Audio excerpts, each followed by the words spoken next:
Christine Kenyon, and I'm a graduate student at Central Washington University. And I've just completed a class called Education Futurism, and using the book Teaching 2030. And the question is, what must we do for our students in public schools now and in the future? And this is by Barnett Berry.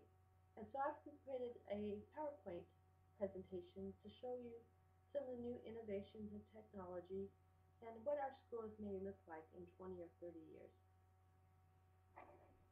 So the first slide begins with a quote.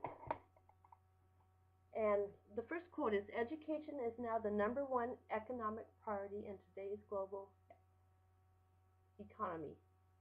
The second quote talks about our system moving from a consumer-based to a more producer-based economy, and the missing piece is having a standardized course builder and software program.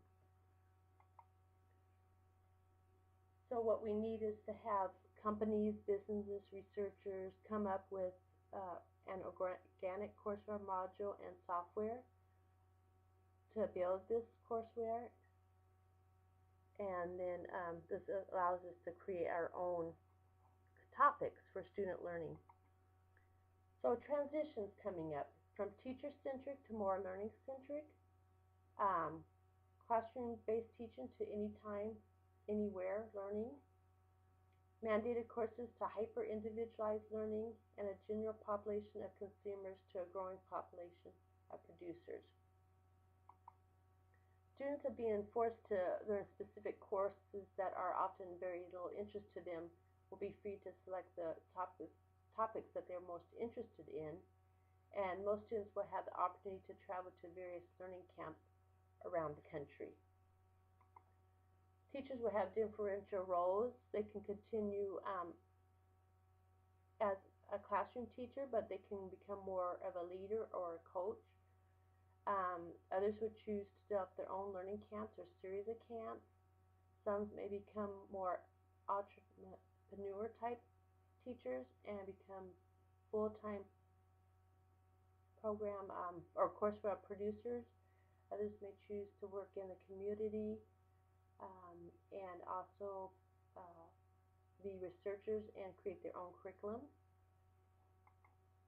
School buildings will transition into learning centers that are open 24 hours a day. Other parts of the buildings could transfer into production centers or for research of new courseware. Also, in the late afternoons, school buildings can open up as community learning centers or daycares. Learning camps ranging from a day to multi-week camps could be around specific subjects. It could be academic subjects, or it could be more skilled subjects like wood cutting and cooking. And each will have its own identity, its own experts, and focus on a specific learning experience. Online learning with digital media, educational gaming, and online learning will increase. The software programs are great for students with disabilities because they give immediate feedback about the student's progress and additional practice. Technology takes place from the moment a person wakes up until the moment they fall asleep. Students get to choose what they learn when they want to learn it, so it's not always dependent upon the classroom. And there's important new touch points for our mind, so those involve technology includes computers, electronic newspapers, video magazines, handheld televisions, cell phones, MP3 players, video games, artwork, and much more.